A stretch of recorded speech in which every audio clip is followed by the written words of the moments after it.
All right. Let's get fired up here.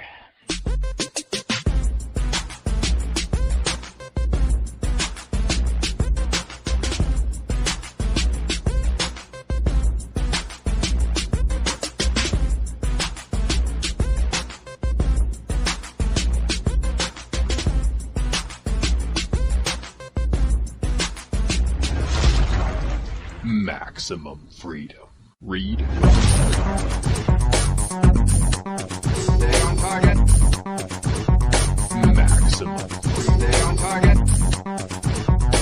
Maximum freedom. Read Rothbard.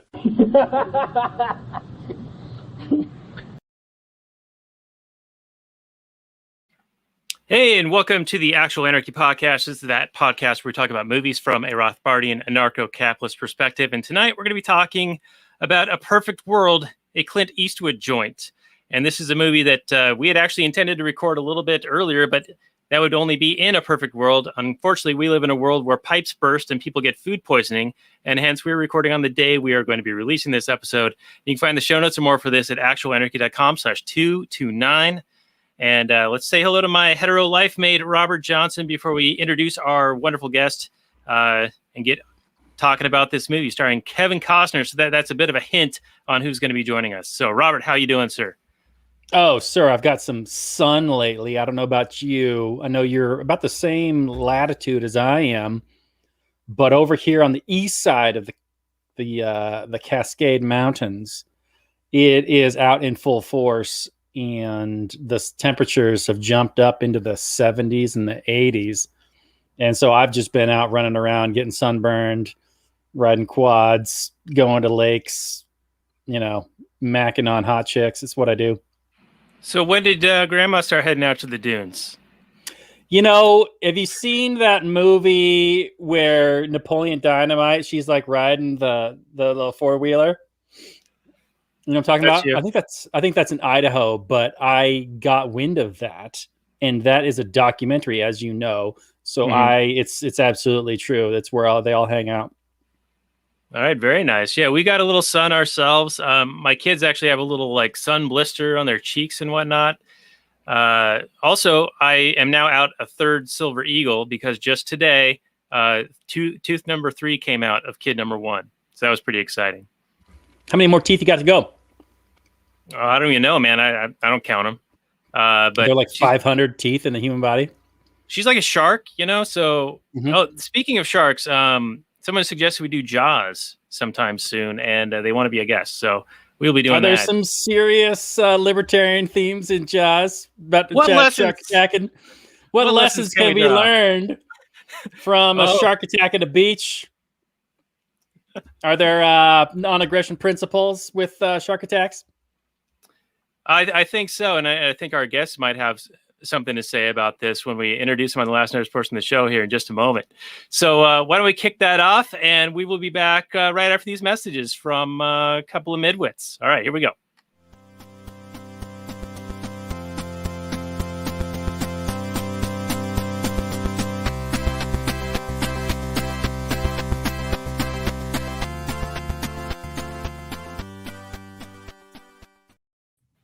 Hey everyone, it's Daniel Elwood and Robert Paul Johnson. We are the Last Nighters. You can find us at the Liberty Movement's YouTube channel, and you can also find our website at lastnighters.com. We're going to be talking about A Perfect World, which is a Clint Eastwood joint starring Kevin Costner.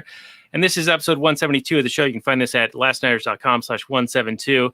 And our guest is the great Pete Quinones of the Free Man Beyond the Wall podcast. And he would have been on with us a couple of days ago, but pipes have burst and food poisoning has delayed this recording, and unfortunately we don't live in a perfect world. And in fact, our world is often less perfect than it could be if we didn't have those striving to make it perfect, often ruining things. Welcome back to the show, Pete Quinones. Where can people find what you do? Free Man Beyond the Wall podcast, any podcatcher, libertarianinstitute.org, and I have a Substack, petequinones.substack.com. All right, those are all the great places to find you. And I know that you've also been promoting a link to where people can support the work you do so that you can increase your output and do more film production and more writing and more podcast episodes. You want to just throw that out there for our audience?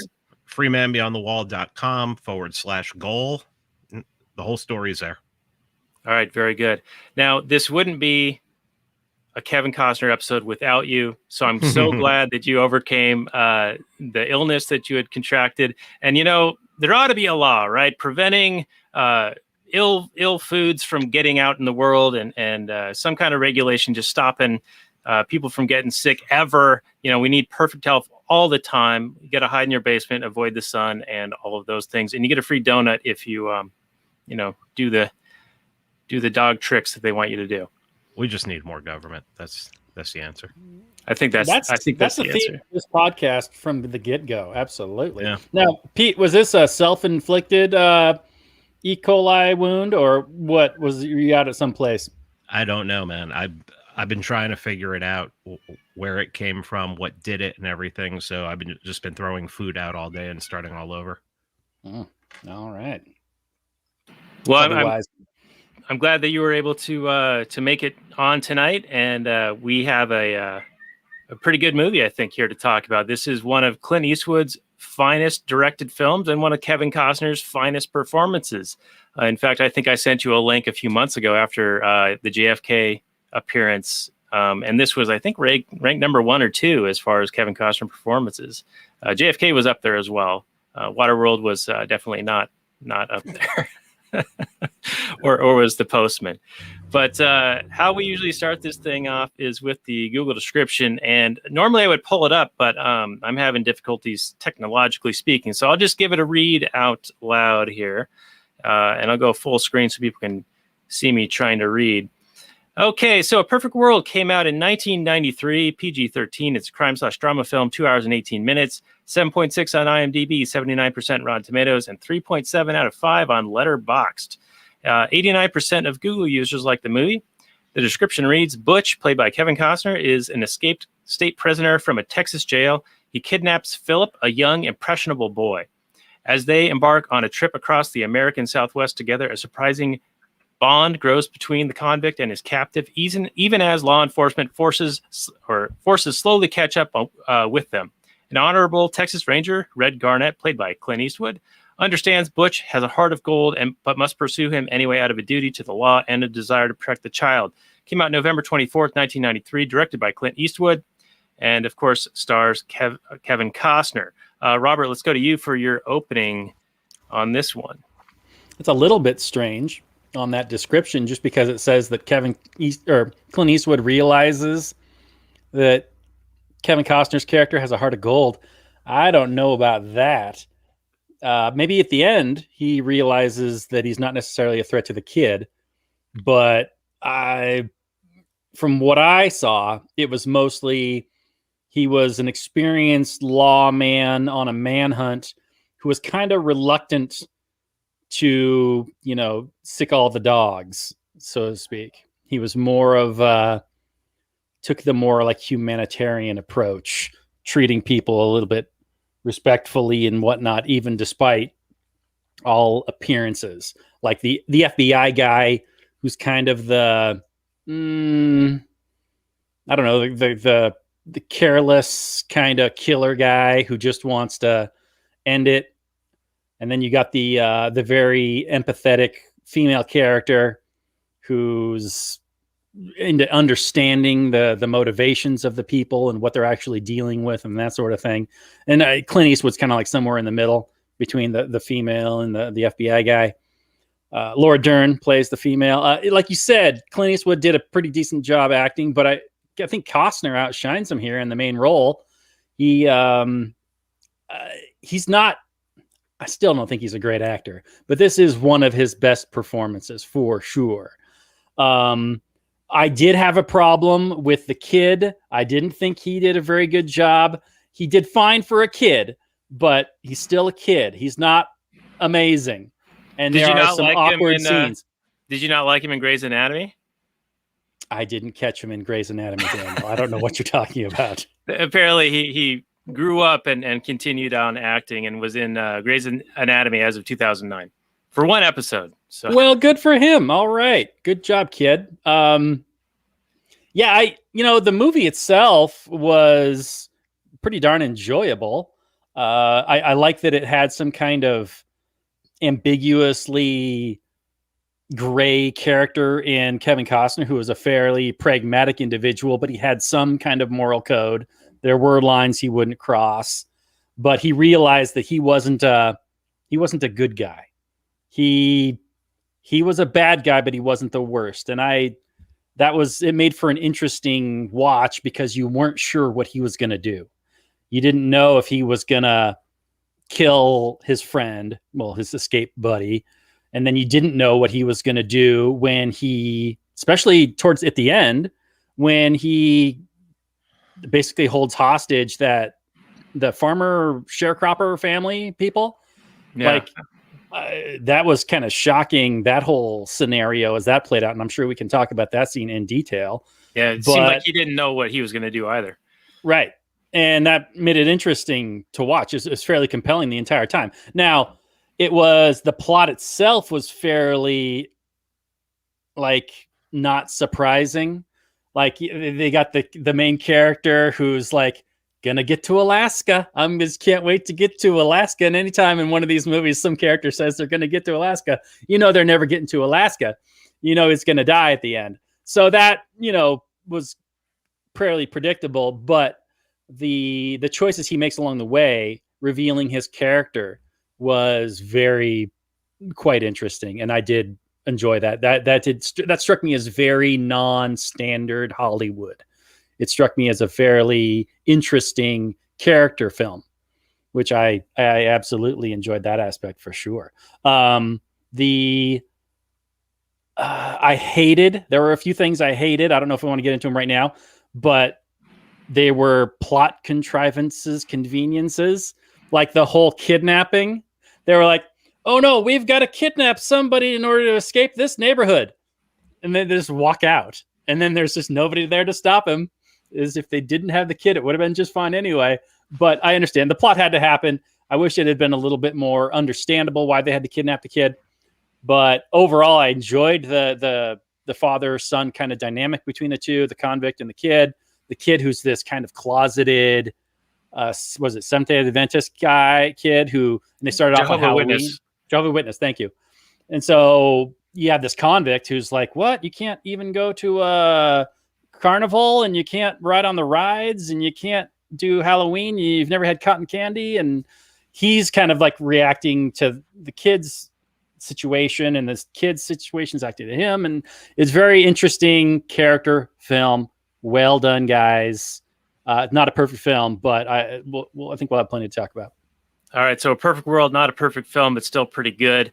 And I'm surprised that you haven't already mentioned in your opening here sort of the plot twist almost, or the reveal that Eastwood had made a bargain to, quote unquote, protect young Kevin Costner by putting him into jail, into juvie, because his father was abusive. So rather abuse him with the state than with the father. And I thought that was what ended up creating the criminal that we see in this film. If he had not gone to Criminal U, which is what Clint Eastwood was responsible for, I think Kevin Costner, yeah, he might have, had other issues because his dad was a bad dude. But I think that in trying to intervene and trying to help, Red Garnett actually made the situation worse, as most things will do when you meddle with voluntary action with coercion. So anyway, Pete, let's go to you for your opening. And I also know when we were talking in the pre-show about Jaws that you had something to say. So I want to give you the floor on that one as well. Oh, go check out on YouTube. There's a video. I think it's by Slavoj Žižek, where where Jaws is a complete critique of capitalism. The whole movie is like a critique of capitalism. It's very interesting to watch that video, because I think it's like 20 minutes or a half hour long, and it just goes into detailed explanation about the whole the whole movie Jaws is a critique of capitalism. So people can check that out. All right, and it's also made mention of in Mallrats, also a critique of capitalism, where they talk about the moment when Jaws pops out of the water and he proposes to his girlfriend. So, all right. So Perfect World. it starts off really cringy.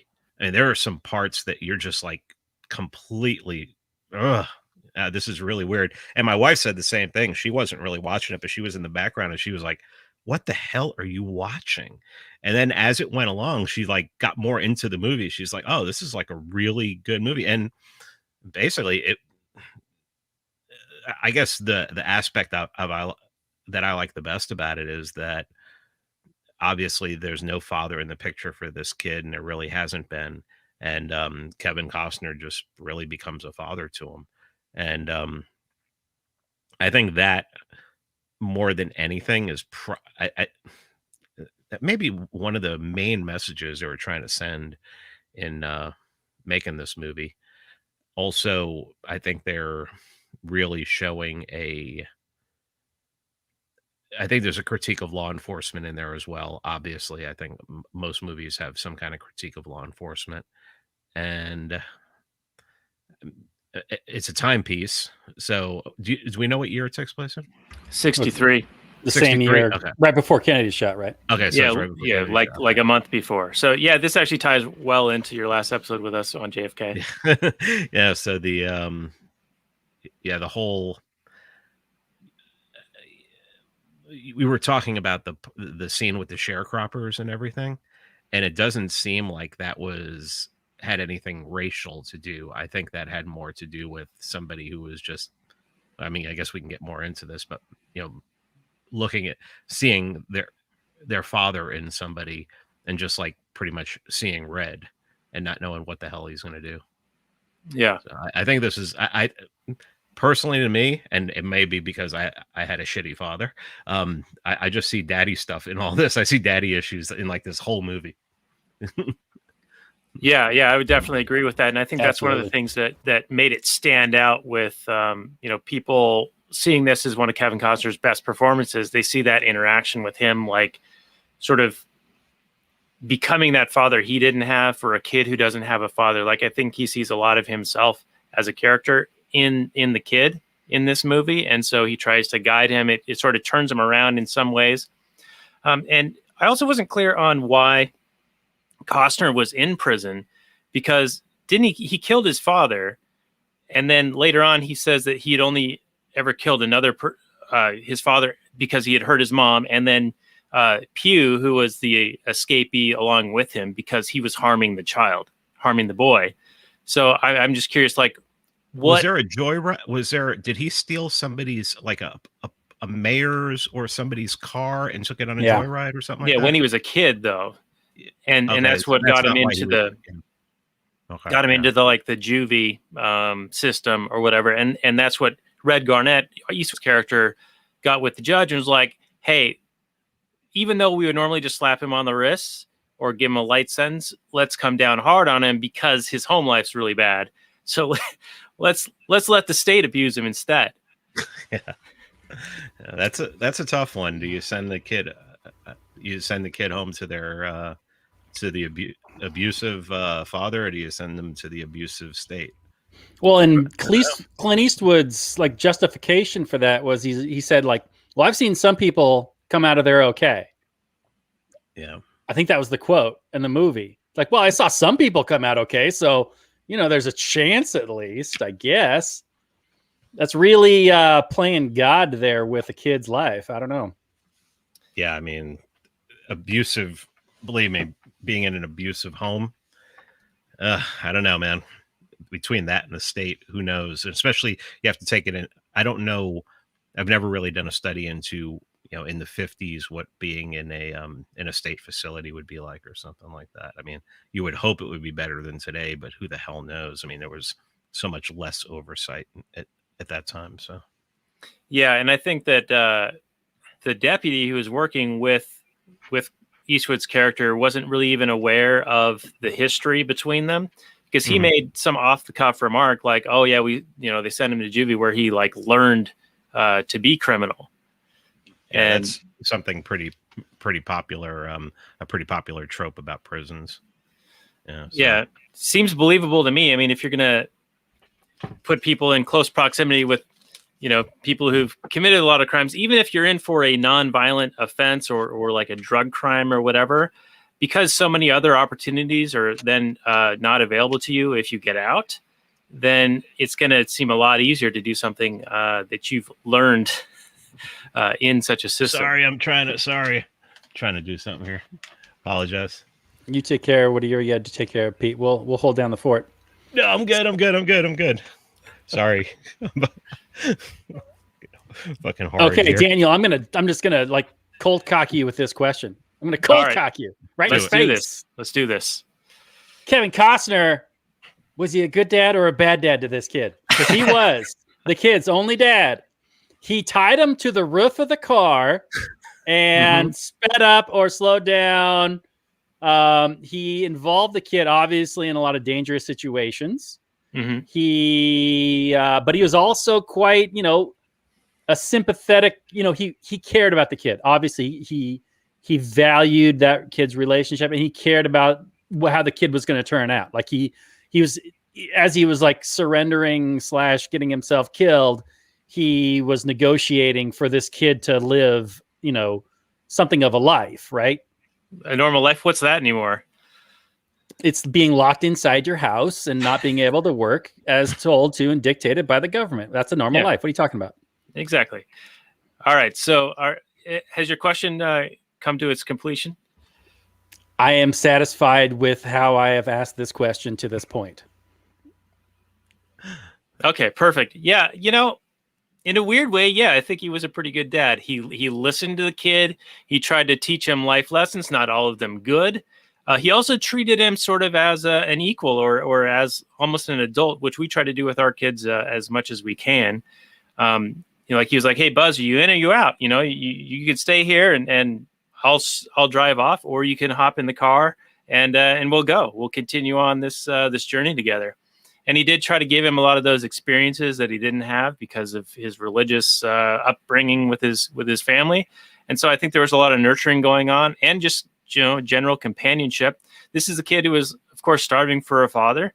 And Kevin Costner's character, of course, knew what that was like. And I think that he took up, I'm going to get a little personal here, but I didn't have a dad growing up.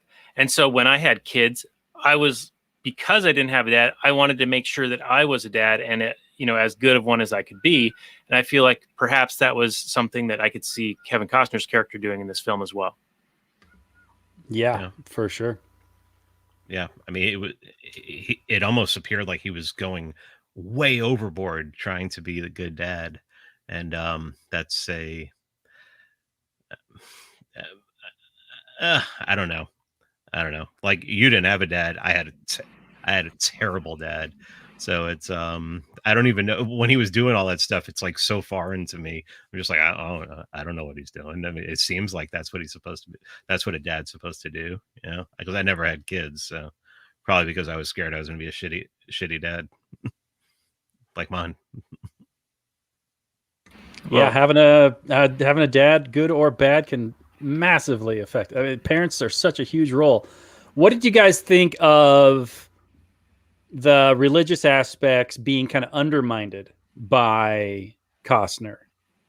Because it's the mother is obviously the primary caregiver, and it's kind of she is the custodian of that kid, and if she wants to raise that kid as a Jehovah's Witness with all the things that implies, what right does Costner have coming along saying, "Oh no, kid, you should have cotton candy. You should ride on roller coasters. You should ride in a helicopter, blah, blah, blah, blah, blah."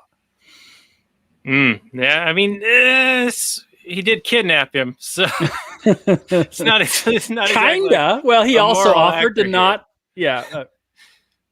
But yeah, I mean, I think that there is definitely some like going against what the mother's wishes would have been. But then there's also like, those are not the norms of society at the time overall. And so he was trying to expose him to, additional culture. But, he also gave him like pretty poor life lessons in you're just borrowing something, you'll give it back when he needed something real bad. It was almost a Kropotkian argument for something. But Pete, I'll send it over to you on your response to Robert's question. Yeah, that's a tough one, man. The parent is supposed to be in charge of all that and as a custodian. As somebody who really doesn't like to see people have their choices taken away from them, even as a child, and instinctively, it's I know it's very unlibertarian of me to say it. Instinctively, I'm like, yeah, that was pretty good and everything of him to do, and then to go back to what's basically a property rights issue. Yeah, probably should have respected the beliefs of the mother, but I mean, he probably doesn't know anything about what a Jehovah's Witness is or anything like that. I mean, when it comes right down to it, he's a simple man. He's just very, very simple. He's not a great thinker. He's not, he's a reactor. And that kind of like that about him personally. Yeah, no, as a protagonist, he's complex, yet he's kind of easy to understand when he does act it. So somewhat. And obviously he's not a great libertarian thinker. He wasn't thinking about custodianship and the proper role of the parent versus the child and what he was doing, but he thought he was doing what was best. He thought of himself as at least trying to give this kid some guidance that a father would give. And I appreciated that, despite how, I mean, it's obviously not an ideal situation to be in, being on the run, having a kidnapped person and whatever. Now, I'm gonna probably get us in trouble here a little bit, but I knew a lot of religious families growing up that were friends of mine, and they would be in front of their parents and in their church group or whatever. They would be very fine and upstanding and following all the edicts and whatnot. But as soon as you got them alone or out of sight of those things, they would be kind of doing whatever, even more intensely than people who are more free to do those things, because it was like the thrill of something that was forbidden. So examples would be like some of the Mormon kids. They were in big, strict families, and then they would go pretty far into extreme kind of things in high school and whatnot, way more than, someone like me, who I didn't really have very many restrictions. I could kind of do whatever I wanted. And usually it just involved hanging out with Robert. But which yeah, the greatest thing speaks for itself. But, I could see a kid raised in a home like this, where when he was a teenager or whatever, he would rebel and maybe get into worse things than just a normal kid, like say Butch might have otherwise gone down a path of if he had not been incarcerated for his own good. Yeah, I could see that for sure. Yeah. What did you guys think of at the end? I mean, I just had flashbacks of Daniel Shaver so much. Oh, yeah. That Bradley Whitford character, which I didn't recognize him at all in this, but he was the sharpshooter. He reminded me of, the Waco incident. Like, they were looking not to bring this guy in. They were looking to shoot this guy. That was the plan all along. That was like the mission that they had in mind. And there's a little bit of ambiguity, of course, in the story, at least from the perspective of what the law enforcement people know versus what we as the audience know. Like, we know he doesn't have a gun, and we know that he's not going to hurt the kid, but they don't know that, or at least most of them don't know that. The Laura Dern character knows it, and Eastwood's character suspects it. He suspects that Butch is not going to harm the kid, but they all think that he still has a weapon, and that he's going to use the kid as leverage for something, to try to escape or whatever. But that FBI sharpshooter was just looking for an excuse, and he saw what he thought was a furtive motion, and he did what he did. I mean, well, from the act of someone coming to the defense of another, I could see how Kevin Costner's not acting with, in a open and peaceful manner, right? He's obviously kidnapped the kid by force in the initial aspects of it. They don't know about him saying, hey, you can come or go, whatever, blah, blah, blah. They think he's being held at force the entire time. So from that aspect, I could see them going, listen, this guy's not an honest actor. If I see anything sketchy, I'm taking him out. But at the same time, he could have killed him at any time. He was obviously turning himself in, walking towards the police. Why would he then only at the very end, obviously gut shot, turn, pull out a gun and shoot the kid? That just doesn't strike me as any kind of logical action. I just don't see it in if you're in the mind of a cop and you're thinking through the whole situation, it still doesn't make any sense to me. That he's just going to blow away the kid at that point. I think it probably was just to show how mindless some police are, and maybe making a statement on federal law enforcement in general. And the movie makes a lot of statements. It makes a lot of statements on culture. It makes a lot of statements on the government at that time. I mean, it was released in '93. I mean, there could have been an inspiration of Ruby Ridge, which was in '92. So, who knows?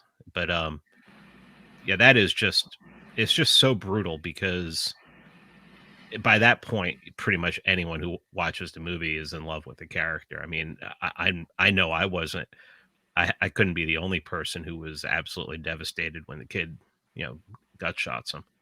Because I mean, you can live with one for a while, but the situation he's in, that's probably going to take him out and everything. And then there is a chance he's going to walk over there and maybe they'll get him to the doctor in time, and just couldn't have been a better shot. Yeah. Now, I do want to call bullshit on the shot, though. There's no way that the kid fires that weapon and it doesn't fly out of his hand and smack him in the face or something like that. Well, what was it, a 38 or something like that? Yeah, 38. 38, yeah. 38 special. 38 could be, I don't know. I've done some light load 38s that have no recoil whatsoever. All right, well, maybe the kid seemed pretty noodle arm, but especially when he was holding him in the car. Yeah, he's holding him in the car. He's like, it's gonna go whap. Yeah, it's just gonna eat his face. It's just like, oh, there we go. Yeah. Remember that old? Remember the old viral YouTube clip? I mean, one of the first with YouTube the clips. eagle. Yeah, the girl with the eagle. She weighs all of 90 pounds. It just, bam. That was such a classic, man. Yeah, that was good. I'll find that and try to put that on the page here. So Robert, it seems like you got a couple of notes here that you're going through as far as questions for us. So do you have a few more? I've got a few that I can bring us into as well. Sure. I mean, there's the big sharecropper scene, which I want to get into, but right before we do that, there's in the history of movies and characters in movies, misunderstanding what anarchy is, which is, I know everybody in the world. Oh, yeah. But at one point, Laura Dern's character and Clint Eastwood's character are having a conversation, and they're talking about who's in charge of the operation. And she thinks that there should be some kind of clear, line of order from the governor on down as to who's in charge. Like the governor's ultimately in charge, and then he designates who's in charge after that and who's in charge after that. But Clint was like, no, I'm in charge. This is my rodeo, and I'm going to see it. And I'm going to, if I have to deal with the consequences of something happening, then that's on me. And she's like, well, that's just anarchy. That's just horrible. That's the worst thing ever. And I obviously, it's actually monarchy, but go on. It is. She seemed to be objecting to him taking on the responsibility of it. I didn't really understand her objection to it. It seemed like it made a whole lot of sense to me. He's the guy with the most information on the ground, knows the situation better. He's got all this information in front of him. And instead of getting a phone call from a governor who's in a room, a couple hundred miles away, giving him the order to shoot or not, who wants to live in that world? That doesn't make any sense to me. Well, with Clint being the only one who, if he's in charge, if it goes south, you have one person to blame. If you have this line from the governor down, and then you have to talk to all these people, I mean, it's just decentralized, and who's going to Just take following the blame? orders. Yeah, and who's taking the blame too? I mean, if something goes wrong, who gets the blame? I mean, think about it.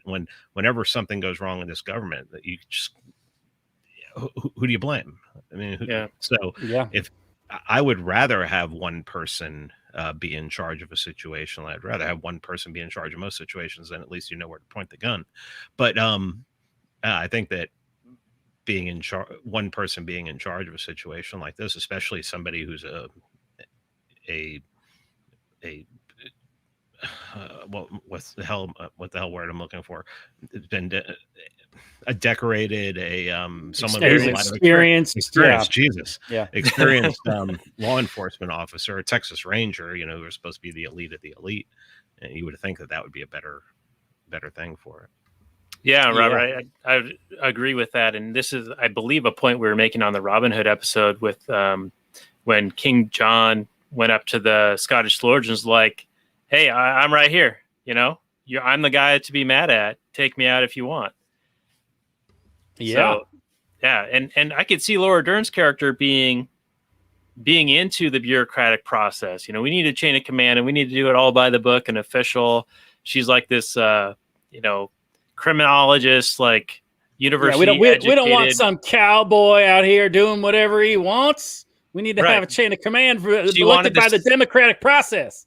Yeah, the scientific, progressive kind of like pseudo intellectual, scientific management of the situation. When Red was more of he's been experienced. He actually knows who this guy is. It's sort of revealed later. He's going by gut and intuition and like past experience, years and years of experience. Yeah. Right. And those are things that, those are like bits of knowledge that you can't write down and you can't make instruction manuals for. There's a Hayekian term for that, but it's like this, I think you call it maybe the tacit knowledge. So it's like the things that only because you've gone through the experience and you've done the division of labor and you're the one who's like the best at this, and you've kind of followed your calling.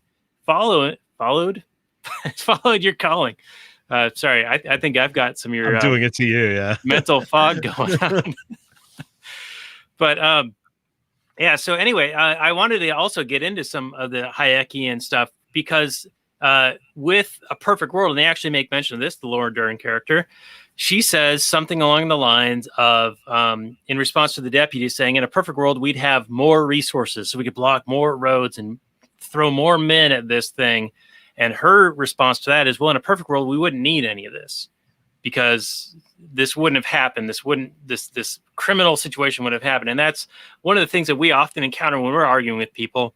And that is the nirvana fallacy that, well, you anarchists, you must have a solution to everything right now, immediately, to any query I have. And it has to be compared not to today, the present status system. It has to be compared to perfection. And that also corollary ties into how the state apparatus and the media, the cathedral, if you will, has been sort of approaching the pandemic. Well, we can't have any illness at all. We must stamp it out entirely. Any case and any illness and any death is, of course, verboten and no longer allowed. And you will be locked in your homes until there is no more death. Meanwhile, the state is just held up with good intentions. And as long as they have good intentions, then no matter the horror, they get a pass. It's sweet. Right. Yeah. So it's that conceit of knowledge. I think Hayek called that the fatal conceit, where people think that they have the expertise and the knowledge to plan for everyone's decisions for them. And I think we see that playing out. I think it's interesting with the Laura Dern character that she would probably correlate to a modern day progressive in ways. I also think that it's hard to ignore that Clint Eastwood is, a conservatarian, and that maybe he's really playing that up in there. Maybe he's making sure to show that this ideology this is a guy who had his pulse on the culture a long time ago. even in 1993 would actually be playing up. Look at how worthless this person is over here with their idea, how their ideas are just completely worthless. And yeah, I think there might be something there. I think he did have a little bit of sympathy for her, though. Like, he did see her as intelligent and as able to contribute something, but he said, I think his deal with her was, all right, I'm making the decisions and you'll be heard. So he's not totally dismissing like what she brings as, the education and the psychology and all of those things, but they both hate the Fed guy, which I kind of enjoyed. They're like, that guy's a piece of shit. He's just going to try to like kill this guy. Yeah. The Fed guy was a one-note character, and you knew what his deal was from the get-go. And of course, he plays the asshole the entire time, which, I didn't hate that aspect of it either. He tries to make the move on her. So there was also a little bit of that, like, feminist wokeism in this, and kind of surprising for when this was made. But I guess it was on the leading edge of that being in movies and television. Yeah, at one point, doesn't she comment that it's an entire sausage fest and there's no other women contributing to this manhunt or whatever? Okay. Yeah. I'm sorry. And then, of course, they mistake her for a secretary at the beginning. Traditional, obviously misogynistic men who don't understand the value of a woman, blah, blah, blah. Yeah, so that was maybe some of the early like ham-fistedness that maybe Pete, you were talking about earlier, the stuff that's kind of like bothersome when you start watching it. But I think it kind of evens out and gets a little better. I mean, there's a few digs at the governor, like they take his Airstream and they eat the fucking steaks, and they're like, and I love Red's like approach to it. He's like, well, the governor's not here. What's he gonna do? Yeah. I think that's more of Eastwood's conservatarianism coming out. And he puts a lot of that into his movies. If you watch the movies that he makes, there's a lot of that in him. Even in Gran Torino. Yeah, he's got a lot of slow builds and a lot of patience in his shots, and I've seen a couple of like documentaries on his directing style, and he's just like, all right, just start shooting. He just like lets it happen. It's kind of amazing in a way that it still gets done, but it definitely has like a slower pace to it. Now, speaking of slower pace, this was a period of time when he was making this where he only wanted to direct because he had just done Unforgiven, starred and directed in.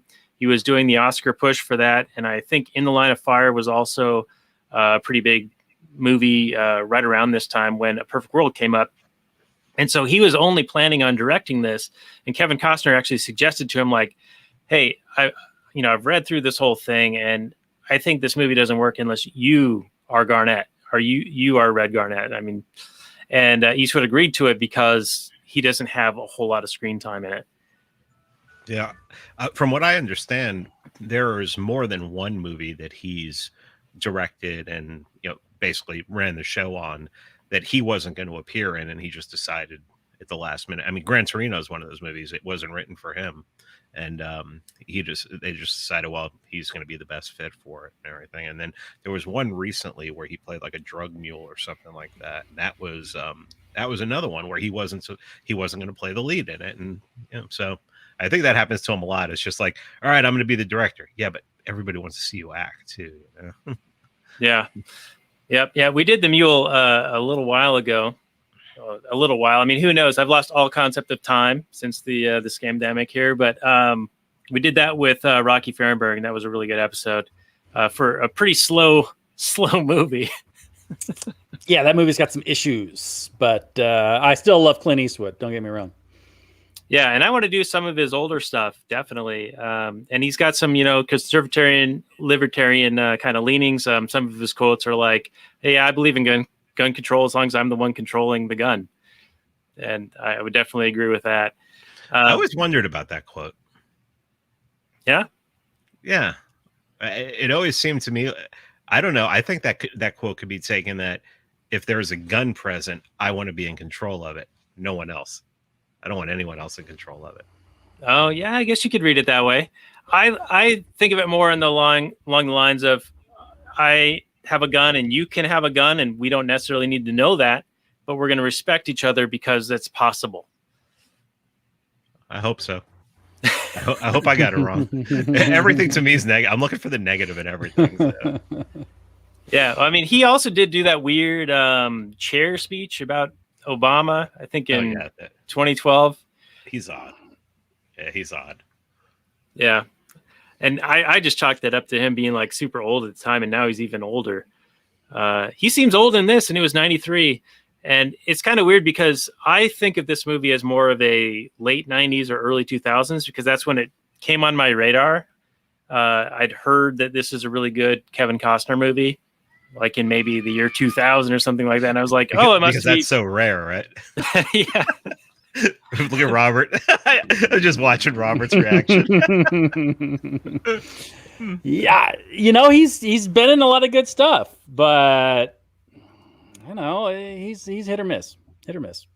Yeah. Apparently Yellowstone's really good, though. My wife and I, we tried watching it, and we got maybe 10 minutes into it, and we just couldn't do it. It was on Hulu, and Hulu has a bunch of ads in it because we're paying the low $2 or $3 a month plan that was on the Black Friday deal. But the other thing about Hulu, which is just driving me crazy, is they do all this woke advertising.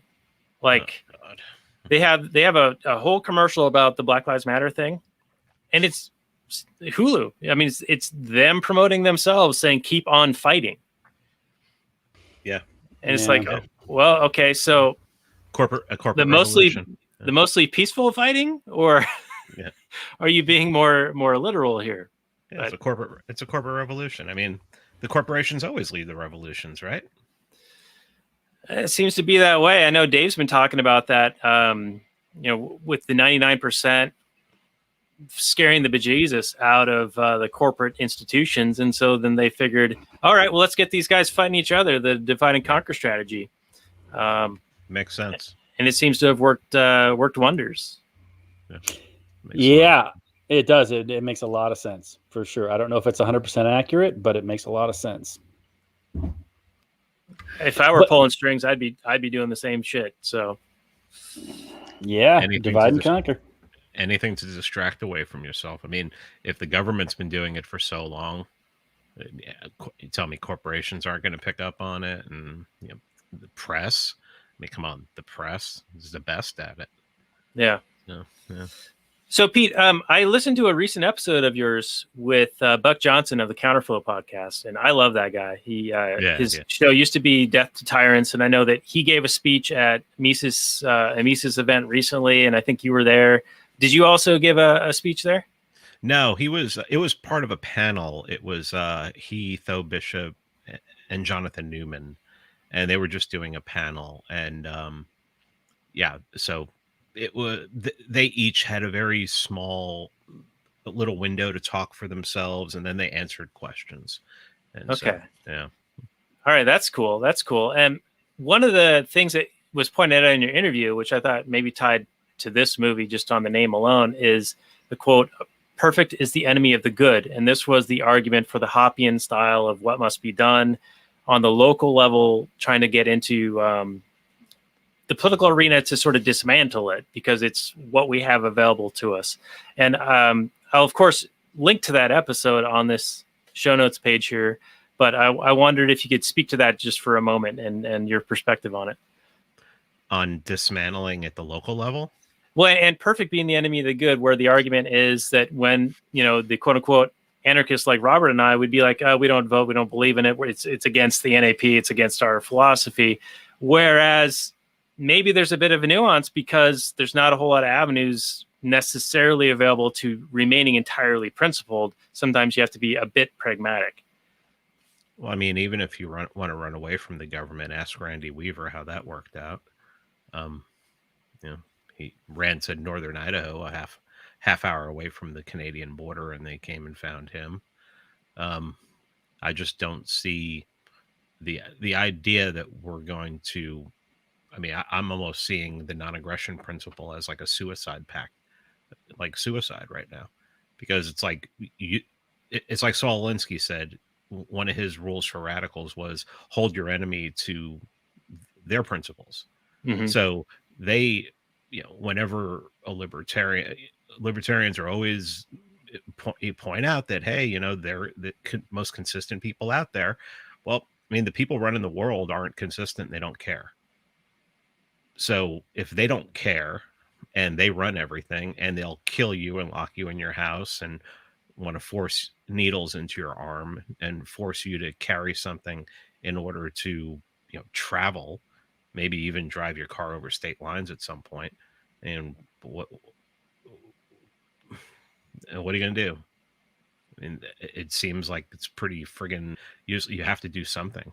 And I think at the local level, there's a chance for real kind of decentralization and real, you just basically, I wrote an article detailing exactly how I would do it if I had a chance, the perfect way, what I think is the perfect way. Now, it'll never go perfect, but I mean, it'd be as close as possible. But, yeah, What I do mean, you? I don't see, I mean, what good is the non-aggression principle?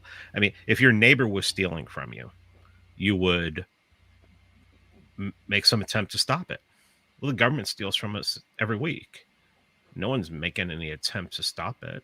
So I mean, not to Fed post, but when did the bullets start flying? And when does that happen? Or do you just sit there and take it? Or do you try and do something, anything, other than say, I'm the most consistent anarchist I know? Yeah, they are kind of holding us to our principle, because they are the ones doing the stealing, and yet if anyone sticks their head out, they're going to get that head chopped off. Whereas we're also like, they're way outnumbered. There's that Larkin Rose video, the tiny dot, and like, if enough people chose to do the same thing at the same time, of course that's very difficult to do due to the decentralized nature of individuals. But that seems to be the only thing that would really be effective. Whereas little pockets are easy to stamp out, which is kind of the challenge we're sort of facing, being held to our principles as we are. Yeah.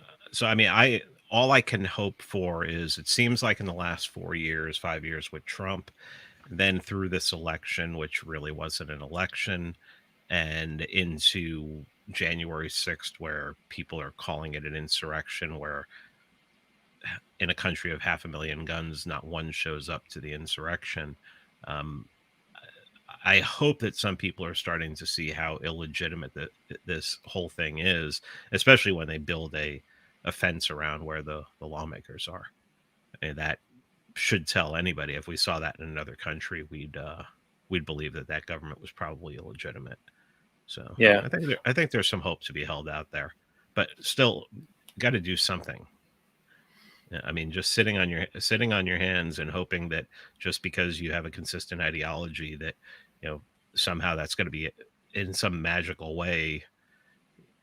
I just don't see it. I don't see how that's going to help at all. All right. I'm sure there are plenty cheerful principled people who were thrown into gas chambers back in World War II. Sure. Yeah. I've said this over and over again. You're going to be the most principled person on the boxcar.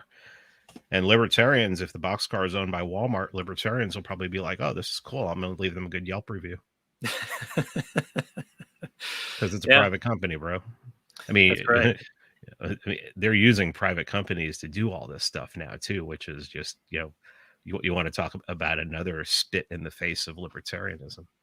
Well, it's another way of giving it the intellectual cover, as in the progressive era, which I think was it Jonathan Newman who edited and compiled Rothbard's. Patrick Newman. Yeah. Okay. Yeah. Sorry. Yeah, there's two Newmans. It mises and it's confusing sometimes. All right. Well, I'm hearkening back to the whole concept of government using the intellectuals to get cover with the masses, to get away with what they want. And so now they're sort of reinventing that, or going through an evolutionary process, sort of like we don't have Pravda necessarily here, but we have a more advanced system of it. Robert's like, well, well, and here's the thing is, I would say that probably the most influential people in in the culture are the journalists, and they're not. None of them are academics. I mean, I don't care that Rachel Maddow has a what does she have from Some degree from somewhere. yeah, Nobody cares about. Yeah. yeah. And it's like, I mean, these people aren't academics. These aren't the elite of the elite. These are just people who that These are mockingbirds. They're puppets. Yeah, the people. Yeah, and they're put in position. Yeah. Because She's a of Rhodes Scholar, that's what I was trying to come up with. Oh, yeah. And I think it was Michael Malice who put this point out there, and he also has like a white pill that he likes to talk about. I'm a little iffy on it, but I'll entertain him. But he makes a point. God, what the fuck was the point he made? Now I got the brain fog again.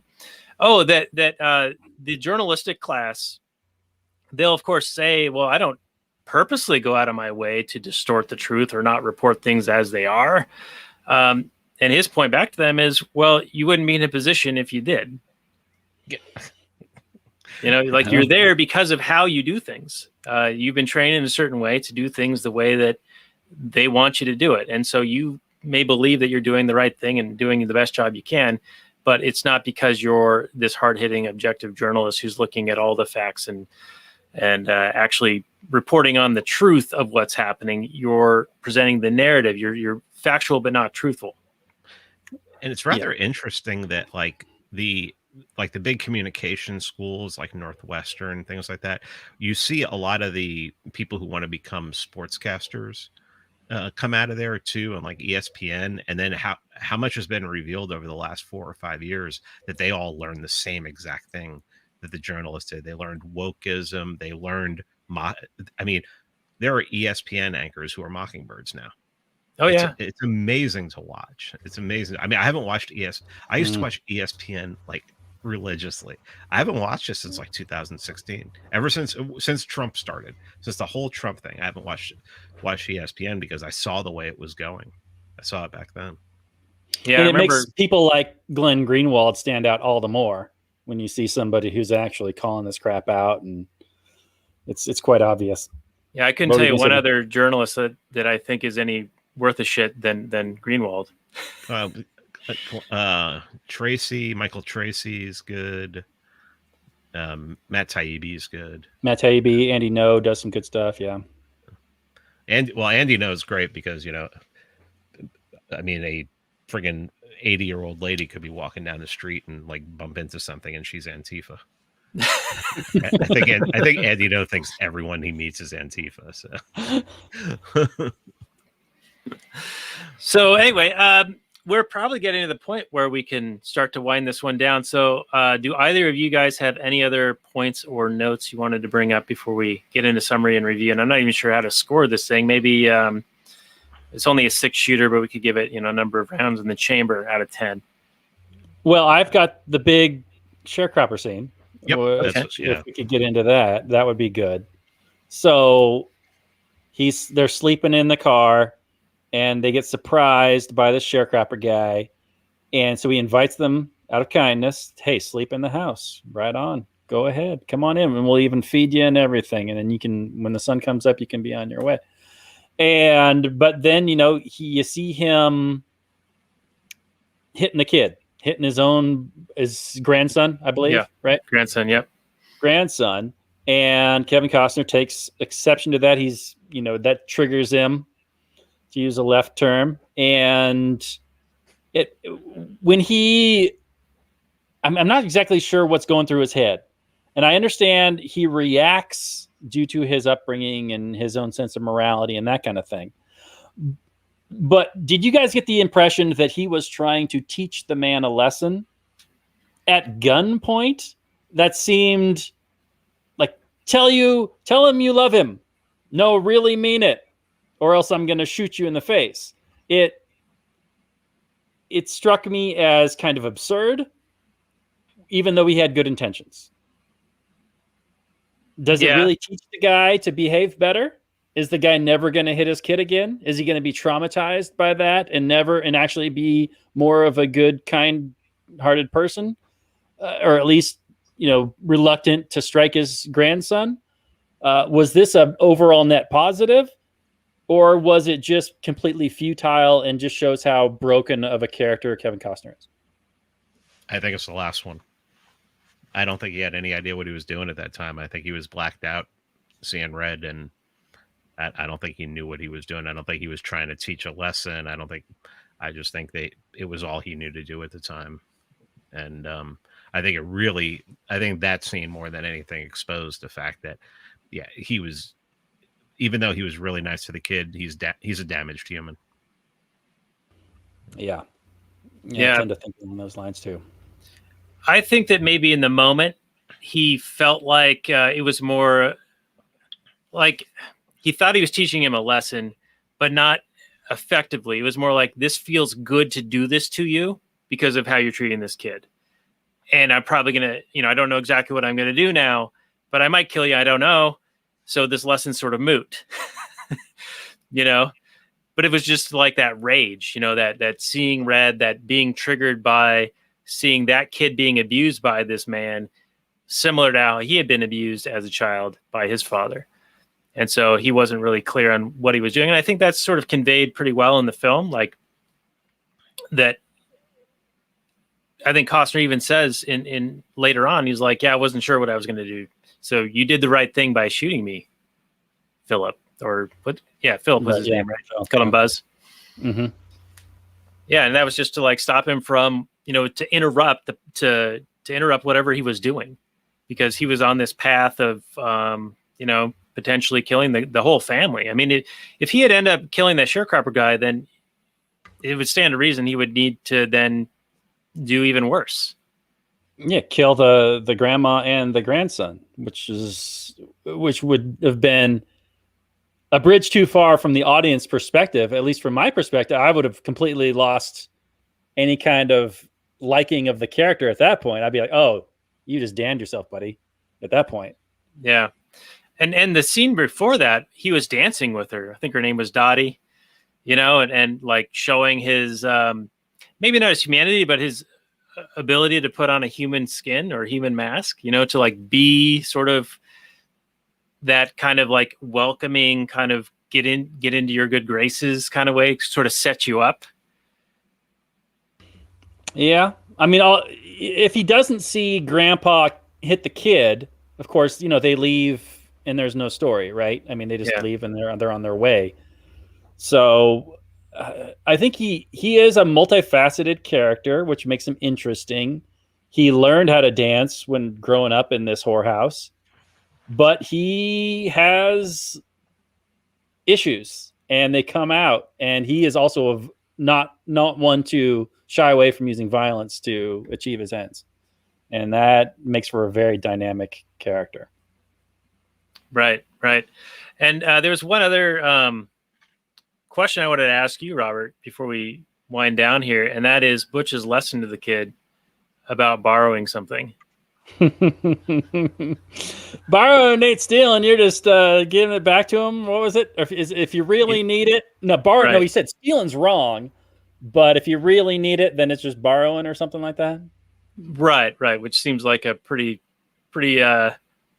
he strong knew. contrivance. He absolutely knew 100%. He had no means to ever pay back any of the things. Like he wasn't going to be able to get the car back to the people.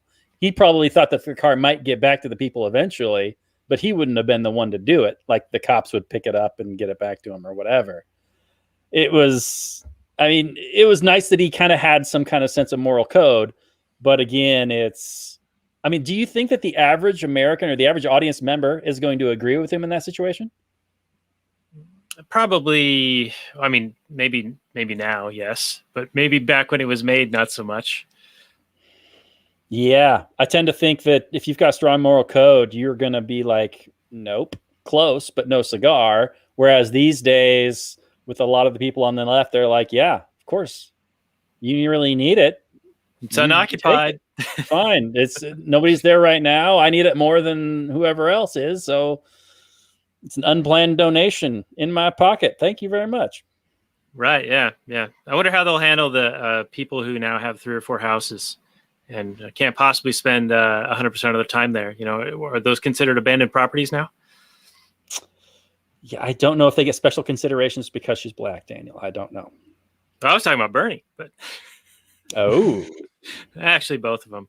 I've been seeing a lot of those the memes about the $1 million houses being purchased, and I like to respond with a Bernie gif, sort of as a double response, because he's got 3 or 4 houses. not enough, Daniel. Not enough. There's too many damn houses. Anyway, let's do the wind down here. So let's maybe give it out of number of helicopter rides, because there's a helicopter ride in this one. I like it. All Well right. done, Daniel. You did mention Hoppa here. So yeah, helicopter rides. I like it. All right. So A Perfect World is not a perfect movie, but it is. It's a well done, despite a few cringy elements and despite a few plot contrivances that really felt like they could have been done better. I really didn't like how he obviously reaches into his back waistband to grab a picture for some reason. He's handing him at the very end so that he can go to Alaska, even though it was his dream to go to Alaska. It wasn't the kid's dream to go to Alaska. Why are you giving him that postcard? What? And then the whole escaping the neighborhood without a kid. Are you kidding me? Without a hostage? They could have just drove away, because they did just drive away. They didn't make their way past like a police barricade because they had a hostage. They just drove away like you would out of any neighborhood. Maybe if the writer could come up with a few more believable situations for those things, I would have appreciated it more. All right. Hold on. Can I? I'm gonna let you You finish. retort against my final summary and review? Well, I just maybe want to give you a slight update to your information there. I'm going to fact check you. I think that he Facebook was fact checker. I think he was giving Buzz the list of things that he wanted to be able to do. Oh, right. It was written on the back of that postcard. Right. So that has a little bit more meaning. So does that change your perception of that? Okay. Thank you, Facebook fact checker. That was good. Makes me think you wouldn't really qualify to work at Facebook, but okay. The film itself is quite engaging. It's a character study with some interesting characters in it, and that alone is far above and beyond most Hollywood fare. So kudos. I'm going to have to give you a positive review for sure. I'm not exactly sure how many helicopter rides just yet. I think I have a number in my mind, but I wish that the kid actor would have been a little bit of a better actor. They got out of him what they could, I think, but there were definitely some moments where it just felt like a kid trying to act instead of just a kid actually along on this ride. So, you get what you can, but it's always risky working with kids and animals and that kind of thing. Anyway, the acting is stellar. The writing for the most part is pretty good, but the concept is what's really strong in this film. The concept of just having the fatherless kid and the fatherless adult, put them together, smash them together, and see what they talk about and see what comes up. You got the morality of the criminal and the naivete of the kid, the sheltered kind of child that wants to do all these things, and now he's got this big chance to go on this grand adventure. And you understand why the kid wants to go along with Kevin Costner, even though he has the option of leaving at any time. If I was that kid, I probably would have jumped in that car too. It sure made sense to me, and I do enjoy it when I understand the motivations and the characters act in believable ways. So, for that alone, it's a great film. It's not the greatest film of all time, and it's not a perfect film, but it's like 7.5 helicopter rides out of 10. I really thought it was quite engaging, and more just the great depth of character was really enjoyable for me. All right, not bad. 7.5 helicopter rides from you. I'm going to echo a lot of your similar sentiments here. I think that the acting is really well done. This is one of Kevin Costner's best films, and I also think it's one of Clint Eastwood's best directed jobs. I think that Unforgiven is perhaps his greatest achievement, which came out right around the same time, back before he sort of got a little bit too old. But overall, I think that it has a really strong premise and a pretty decent delivery. And I even like the subtle digs at the governor in this and road building, as he says that this highway that they're driving on was not finished when he was a kid, and here it was 20 years later, and it's still not done. So I thought that was pretty funny. So I, too, will give this a pretty strong rating of 8 helicopter rides out of 10, and we'll go over to Pete on that.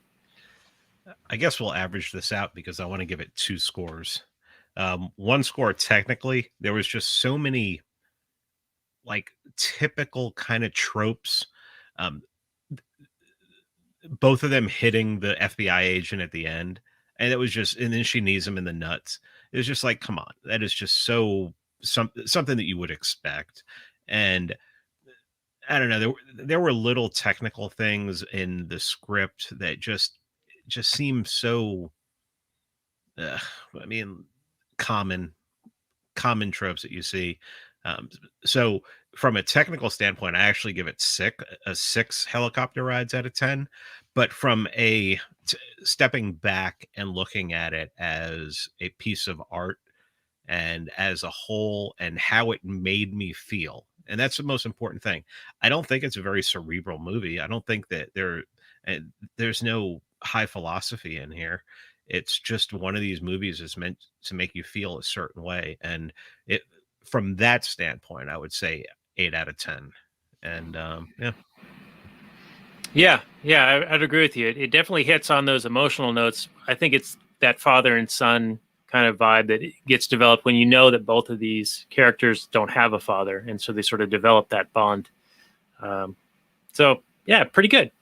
So high scores all around, 4 scores, and several episodes ago we had you on for JFK, so we'll have show notes, links to that, and all your other appearances for Kevin Costner. The only other non-Kevin Costner film that you did with us was Casablanca, of course, and I think that one got very high marks. I think it got perhaps a perfect score, if I'm remembering.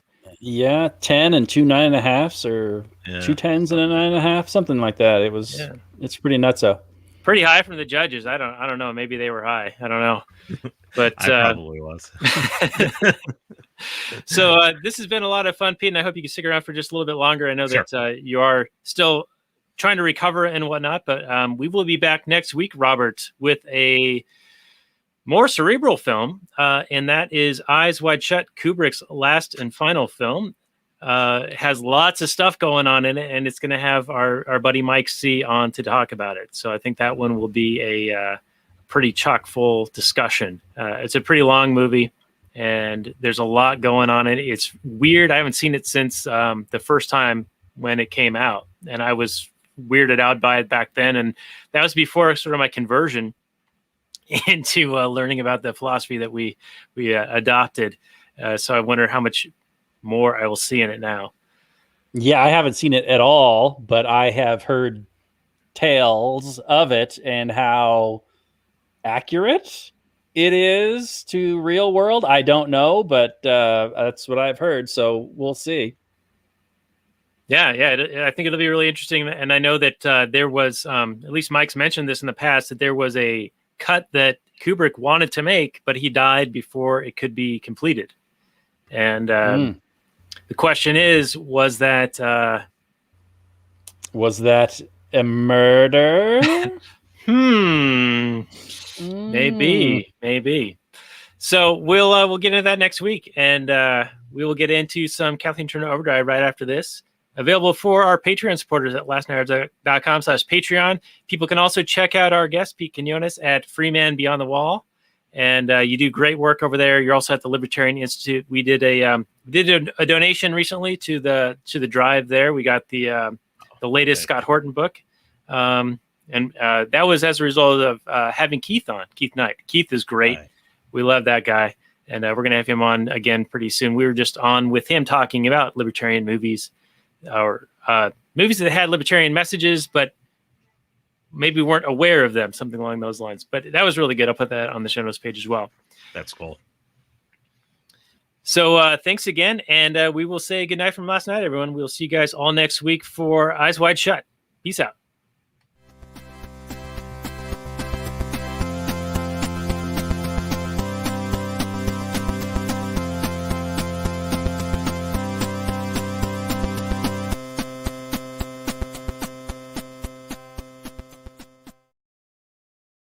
All right, we're going to continue the transmission on the Actual Anarchy podcast for just a few more minutes before we get in that caffeine turn overdrive. But then we do need to let Pete go, as it is getting late for him and he is recovering from illness.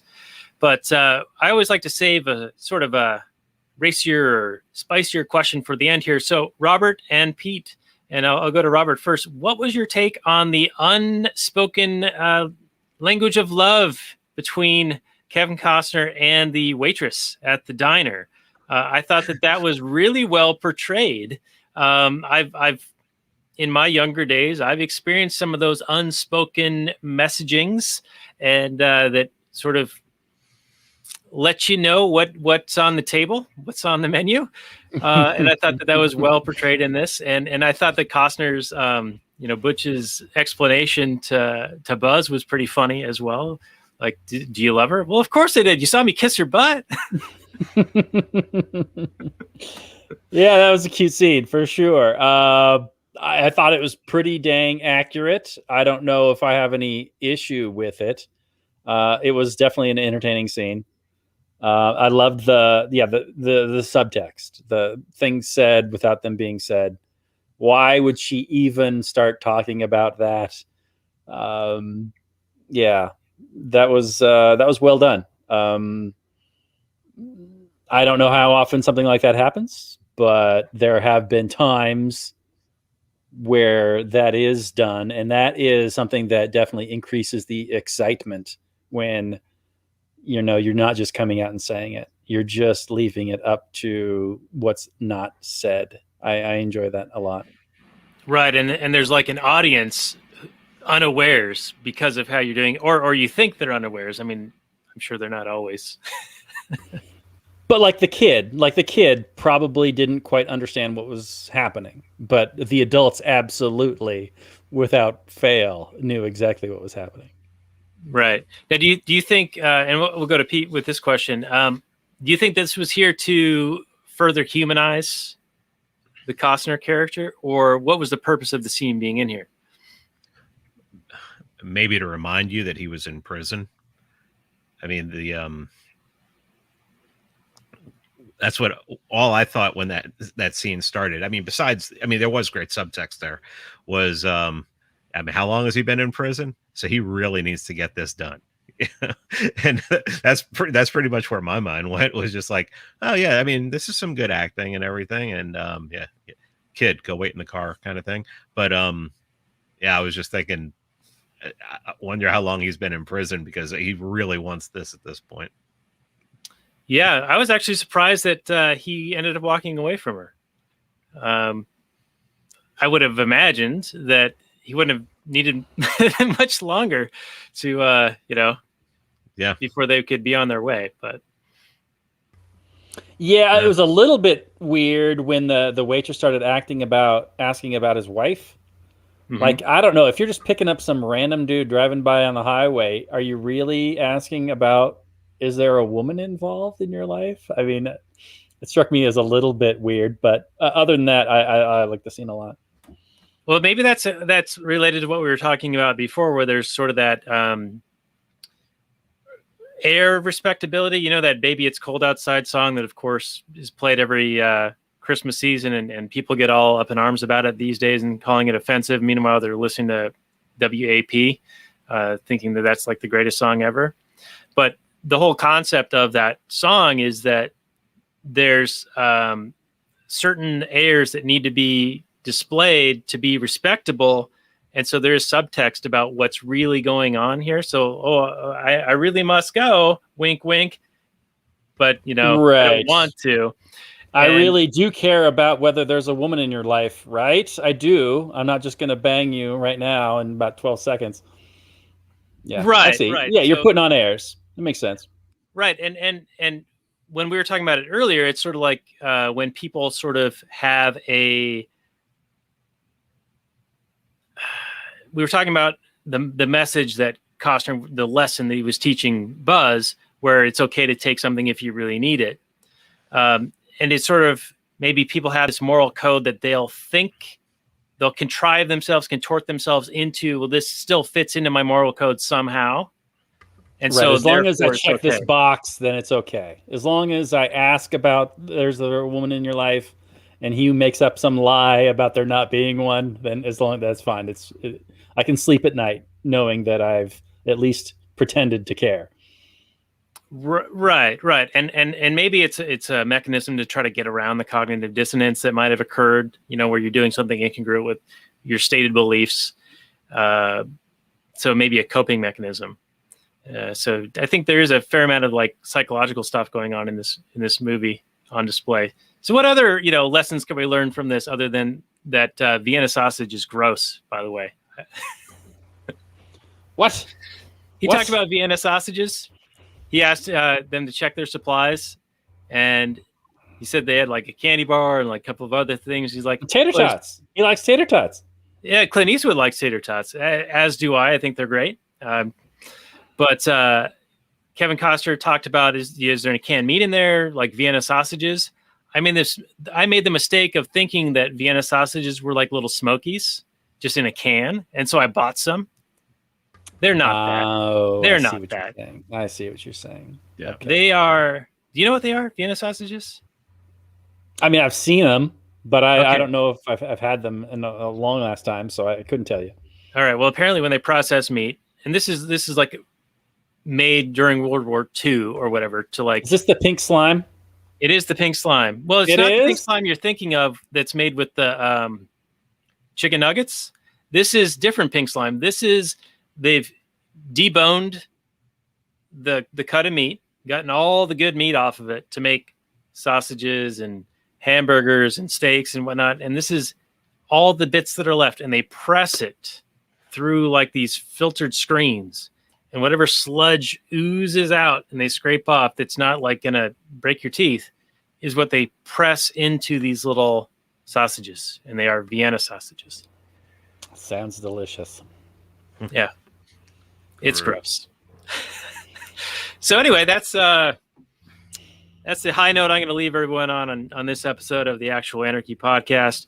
We end in class. It's good. We end in very high classy. That should be a really high end restaurant menu item. Is the Vienna sausage, as it is on our show here. Can I offer you the Vienna sausage? It sounds like it would be good, right? Mm. But no, it's not. So anyway, this has been a lot of fun, Pete. Thank you so much for joining us. People can find you at Free Man Beyond the Wall and the libertarianinstitute.org, among other places, as well as previous episodes with us, all related to Kevin Costner films other than Casablanca. We've done Dances with Wolves, JFK, Waterworld, The Postman, and now A Perfect World. God, it is 5. Yeah. That's wild. And 6 total. Yeah. Maybe we can do another one. I know Tin Cup's pretty good, and for the love of the game, Bull Durham. I like for the love of the game, but Tin Cup might be better because it's got humor. It's entertaining. It's pretty entertaining. Yeah. So we'll do another one at some point in the future. Be a lot of fun to have you back, and we will be back next week with Mike C for the Kubrick's final film, Eyes Wide Shut. And with that, we'll get into some Kathleen Turner Overdrive. So thank you guys very much, and we'll see you guys all next week. Peace out. Maximum freedom.